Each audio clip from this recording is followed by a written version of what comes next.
All right. Good evening, everybody. Good evening. How you doing?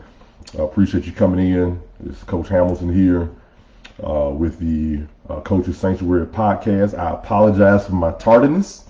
For some strange reason, my studio software decides to shut down right before the show starts. But y'all know that happens. Those that work in this world, y'all know that it's technology. It happens. So it's nothing to be upset about. We're just going to keep on rolling. And for those that are joining in, we appreciate you stopping by, coming in to be with us. Again, the Coach's Sanctuary podcast live. I'm your host, Eddie Hamilton. And tonight, we're going to jump right in. Our topic is creating buy-in. Creating buy-in is what we want to focus on. So we're grateful for another Thursday evening here in Bossier City. The cooler it gets every day, the more excited I get. We're getting closer and closer to basketball season. So that's what I do. Much love to our football coaches. The guys that's out there grinding, trying to make it work with our football programs. Basketball season is getting close, so getting a little antsy here, getting a little excited. Practices are getting a little more energetic, and definitely excited about the upcoming season, as I always am. But I tell y'all, we'll just jump right in and get started. We're talking about creating buy-in today. Is what we're going to be focused on. It's kind of it's gonna be a interesting topic.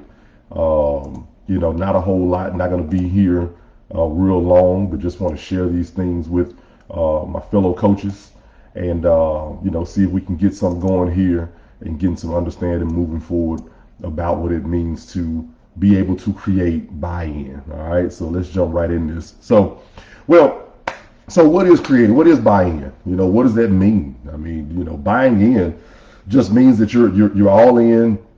That everything that it takes to be a part of the program that you've developed and that you're growing is that there's no other agendas, no attitudes. Just everybody understanding that we have a goal that we're trying to reach, and that we're all on the same page in order to do that. It's accepting the role that you have on whether you're on a team or whether you're working on a job or anything that we do in our life. I think one of the biggest misconceptions here in our country, here in America, is the term independence. Independence. And the reason why I bring that up is because, we use that word so much about being independent. And then for the rest of our lives, we have to rely on others in order to make things work. Whether you own a big business or you're just an employee, being a part of a team, interdependence is something that we don't highlight enough, and we don't bring it up, enough, because we talk about being independent so much in reaching our personal goals, that the personal goals that we have, they're gonna happen when you are intertwined with others. Okay, so starting off, you're saying buy-in. What is that? That is everybody being on the same page to reach a goal. That's what that is. Accepting whatever role that you have in order for everybody to reach the goal. That's the thing that we have to make sure that we understand when you're saying creating buy-in, being bought in, being all in, meaning whatever it takes for the end goal that we're trying to get, that's being bought in. That's being all in. Now, mind you, along that road, there are going to be frustrations. There's going to be some confusion. There are going to be some mishaps. Some arguments, things. Some of those things that happens. But ultimately, as the leader, head coach, it is your vision that is what is supposed to drive, the where the program is going and set the foundation for where the program is going. So it's not for the neighborhood, the community, the administrators, the teachers, the kids, the janitors, nobody else, your sponsors. It's not on them to drive what is supposed to be the foundation and the vision of the program. So that means, coach, in order to create buy-in, it starts with you. It goes back to what I said early on a few weeks ago as we we're getting started. We're on episode 12 now. So, man, I'm grateful for that. But it starts with, what do you see the program being? What do you see? What is it that's going on in your head coach? What is it that you're seeing the end result of being when you say, this is my program and this is the vision, this is where we're going? Because if you don't have that and you don't stand firm on that, then there's no way in order to create buy-in. You can't do it. As a matter of fact, they're bought in, but they're bought into something that's not on the same page with you. So there's confusion, there's frustration, there's bickering, there's indifference, all these different things going on, coach. Then you got to go back and you got to check yourself. You can ask the coaches that's worked with me in the past as assistants. I will ask them, man, what is it that I'm doing wrong? Like, what is it that I'm missing? Is there something that I'm missing here? And sometimes it's not even that case. Sometimes it's a part of the process. So when you understand that and you have the vision in place, sometimes there's going to be some confusion, some frustration, some mishaps, some feeling down about some things. That's going to happen, but that's a part of the process. What I've learned, growing up in the church most of my life, but here in my adult years and I feel like I have a better understanding of my faith, is that when we talk about perfection, we use this, well, nobody's perfect. Okay, all right, that means right. Nobody's without flaw. But then when you talk about being in, a team environment, the thing I've learned in church is that perfection really is when there is imperfection, correcting it, fixing it, being humble enough to realize if you're the problem first as the leader, and there's something that you need to correct, having something that you're measuring yourself against. If you're able to be humble enough to realize that there is something that's going on that is on you as the leader, then I look at that as perfection. It is really perfecting. It's catching the flaws, catching the issues, calling it for what it really is, and then correcting it. Or having a mentor, having somebody that you look up to that turns around where somebody can help you see what the issue really is, and then finding out what it takes to fix it. So when it comes to a team environment, whether it's work or in sports, whatever that is, we're talking about sports here, then there is such thing as perfection. It is consistently, humbly recognizing what the issue is, or allowing somebody else to share that with you in order to find out what it takes to correct that. So if we want buy-in, we want everybody to be bought in, it starts, head coach, what is your vision? I'm going to go back over this again. Define who I am and what is success. I got to know the definition of success for our program. We have to understand that, and we have to take it beyond just wins and losses. You got to take it beyond that, because the bottom line is you can have an 8-20 season and consider it successful based on the growth of the program, based on seeing players that you've had that struggled early but start to understand what their role is and how to do their role and how everything works together. You can consider that success. Now, people can say, oh, that was a sucky season, y'all sorry, y'all fell short. But that's where you, coach, you have to have confidence, high self-worth and self-esteem about what it is. You know your team. You deal with them every single day. You know the issues that you deal with, who might have issues at home, have issues in the classroom, in their personal life, might have lost somebody, struggling with something. And you know that when you get to the end of a season, whether you've been successful or not. Now, ultimately, yes, we all want to win. I say this always with no regret. Before I'm done coaching, I believe that I'm going to win a state championship. That is what I want to do. I want to win 5 or 6 of them if I can. That's true. Not afraid to say that. But ultimately now, with almost 2 decades in, I see that my programs are being successful because of the text message and the phone calls I get from former players, or people that I see out that are able to tell me stories about kids that struggle when they're in high school, but now they're functioning as adults. I know that, man, we're being successful. And then I'm also able to go back in hindsight after my frustration has gone down and look at the course of the season and see injuries. You might have been suspensions, might have been anything. Somebody losing a family member, somebody getting sick. All those things to overcome and look at the end of the season and say, you know what? Man, we did all right. We cool. We good. Now, does that mean I'm happy? No, that does not mean what that is. Doesn't mean happy, because ultimately we are here to win. We're here to win. That's what we all want to do. But you have to know, who am I? How do I define success?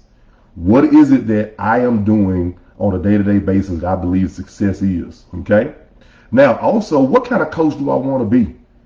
We got to understand that, what kind of coach do I want to be? What are my priorities? Because if so, when I know my priorities, it dictates my daily decision making. I always say this to anybody that I'm dealing with when they're struggling with something. Okay, so what is your goal? What is your vision? Where are you trying to get to? Okay? What is it that you're trying to accomplish? What do you want people to remember and know you by?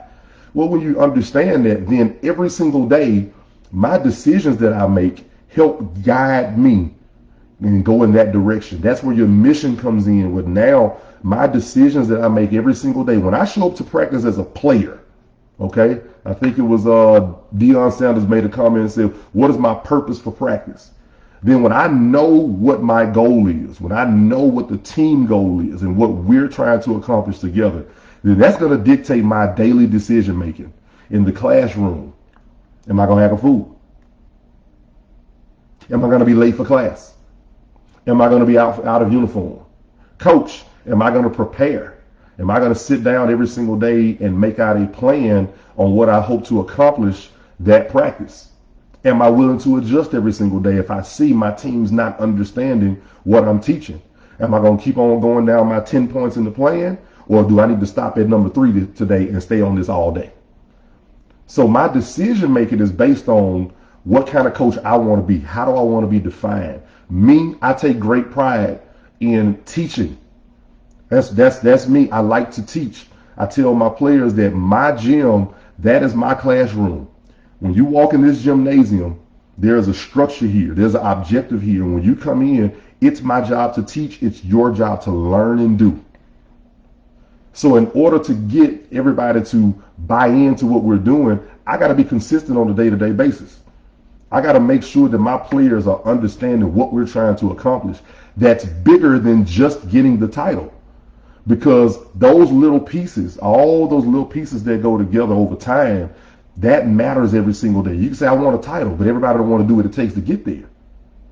That's the bottom line, is that we can all say it, but when you have somebody that's teaching you something that you say you want to learn, and you have issues and problems on a day-to-day basis, then you really don't want to learn it. Then you're lying.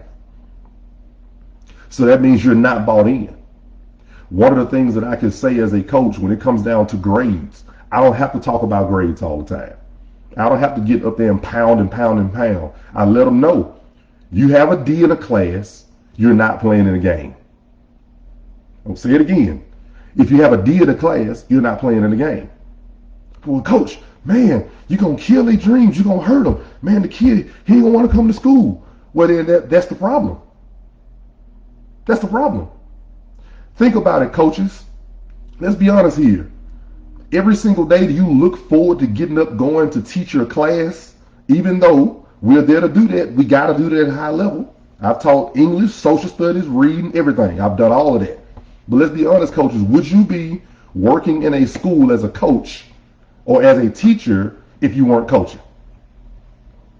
As coaches, we want to coach the sport. We want to impact the sport. But the school system requires that we get certified in the subject and that we teach it. Right? Okay then. That's what we got to do. That's not what we want to do every single day. We want to coach. So that means we got to do what we don't want to do every day, or not motivated to do every single day, to do what we do love. Right? Right. That's what it takes, and that's the thing that has to be understood when it comes to buy-in. So for me as a coach, when I say you got a D in the classroom, you're not playing in the game, and I hold to that, you think those players are going to buy in? Do you think they're going to buy in? Do you think they're going to go to class and get their work? I remember having a student a few years ago in one of my jobs that his parents said to me, he said, Coach, our son has never made grades this good. I didn't do anything but set a standard. That's all I did. Hey, if you're going to play, that year, I'm telling you, I had several students that struggled in the classroom, and And I don't go into all the details, but they were struggling. And the thing about it was, the struggle is not that they couldn't do the work. They didn't want to. So guess what happened? Those players, they never played in the game.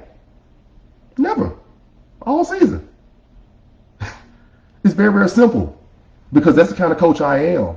I care about you succeeding in your life. I care about the boys that come through my program becoming men. Eventually, one day, you're going to be somebody's father, and hopefully through marriage. And you're going to have some situations in your life that you've overcome in order for you as a father to lead your children. So that if you were a quitter, or if you didn't try your best, or you didn't go through struggle, and you didn't work through being uncomfortable to get to your goals, then you're not going to succeed in life. You might do okay, but you're not going to get everything out of life that you're supposed to get. So remember, we're talking about creating buy-in. Coach, know who you are. Don't listen to the noise. Some might have to cut social media off. Don't read the comments. Don't read the paper. Stay out of the barbershop conversation. Whatever it takes, you got to know who you are. Because it's your expectations of your players that matters. It's not your principal. They hire you to do the job. It's not on anybody else. It's on us head coaches. We have to know what it is that we're trying to accomplish here and how to get there. So you have your vision, where you're going. Your mission is how you get there. My mission as a coach personally is that I hope that the boys that leave my program have a desire to lead a family and commit to a family. That's me. Yes, I want to win games. Yes, I want to win championships. Yes, I've done some winning. District titles, district runner-ups, deep runs in the playoffs, done all that. Look to keep on doing it. But the bottom line is that's not my ultimate goal. That's not the only thing that drives me. I know I'm giving my boys what they need to function when they become men. Because high school is just like this. It's going to go away just like this. Before you know it, 4 years are gone and you never go back to high school. Ever. But you will be an adult for the rest of your life. So, you want to create buy-in? What is success, coach? Who are you? What are the expectations that you're setting for your program? Are you going to keep letting players who get in trouble all the time, in and out of the office, barely getting their grades? Here in the state of Louisiana, it says 1.5 is good enough to be an athlete. That's a joke. That's a joke. So you're telling me that there's 2% of high school athletes that make it to college to play.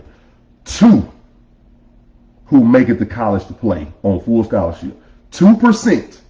So you're telling me that 98% of the kids, a 1.5 is okay to be a high-level athlete and to make it in life?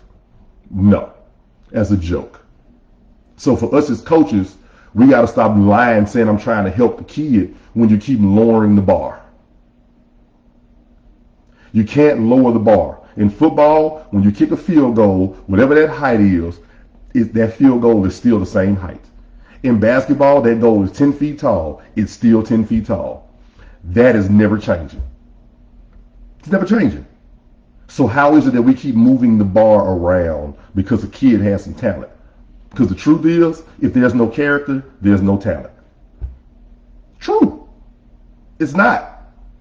Now, there are situations that we see and we think that we can pull and pump and prime, but you cannot be afraid to lose a kid to transferring or anything else. Even if we say we lose them to the streets. No, you're not when you're setting standards. Because the bottom line is, if that child is bought in and they want to be there, let's talk about some personal situations I've had. I worked in the hood. I worked in inner city schools where people think there's so much problem. There's the same problems going on in the inner city school as the suburban school. Kids got problems. They do.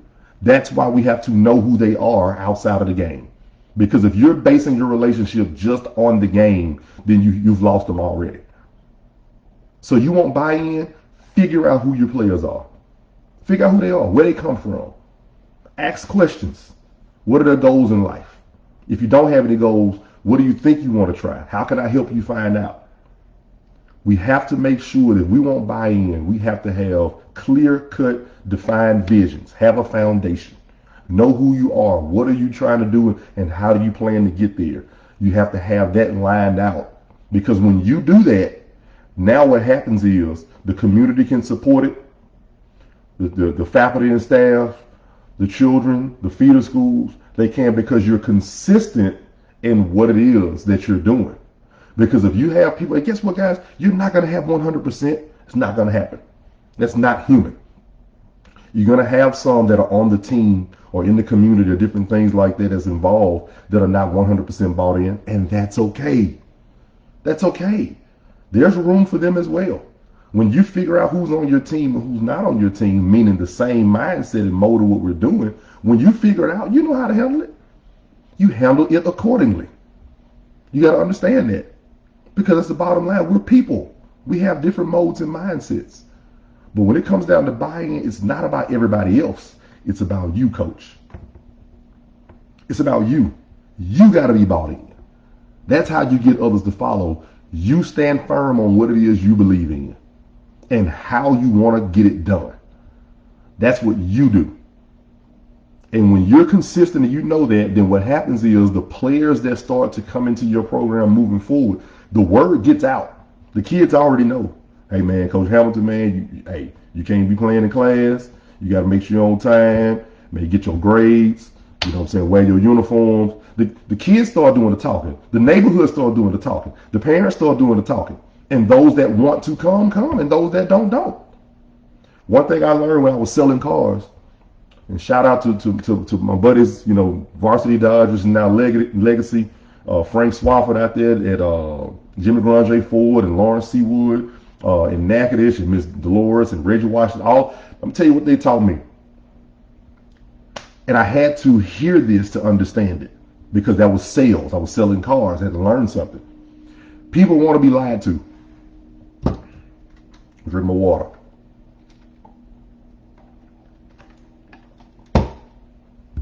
People like to be lied to. They want to hear what they want to hear.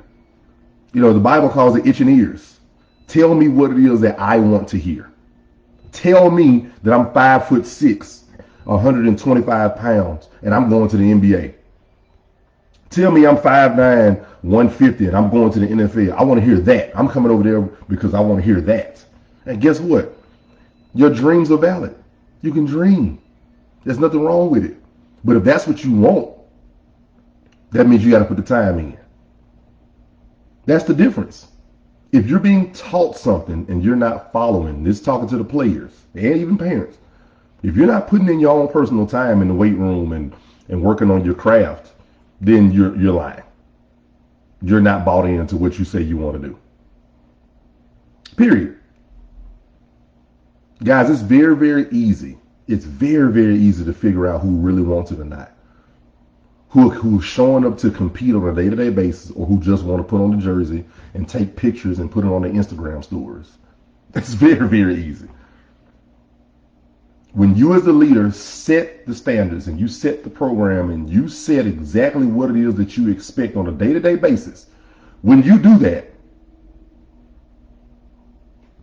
it's the job to do it.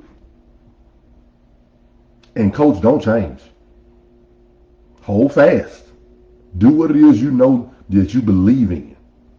Because even for the stuff that you don't know, you still can succeed, because what you do know, you're doing to the best of your ability. So, you want buy-in? Coach, you got to be bought in. It's you. You have to have a mission in place on what it is that you're trying to accomplish, and how do you define success. Who am I? What kind of coach am I? I hear different stuff. People tell me different things about what they think they know about me and how they perceive me, and that's okay. Take it as a grain of salt. I know who I am. I know what my purpose is.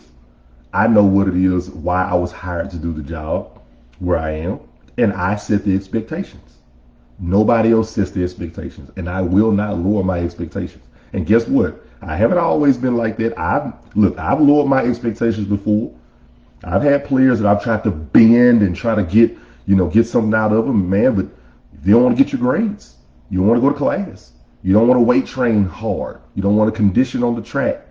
You don't want to get up the extra shots, all those different things there, man. Well, we handle you accordingly. Okay? So, you want to create buy-in, coach? Starts with you. Starts with you. You have to be bought in. You have to have a vision and a mission and a foundation in place. You have to have standards in place in order for people to follow. And no matter what it takes, no matter how frustrated you get or tired or confused, whatever it is, you have to stand on those standards. You have to do that. So, another wonderful show. Again, I appreciate you all sharing with me. It's definitely a time. It's not something that you have to do, so I do not take it for granted. So I appreciate you coming in and spending time. This is the Coach's Sanctuary podcast. You can subscribe on YouTube. Please go do that to the Coach's Sanctuary.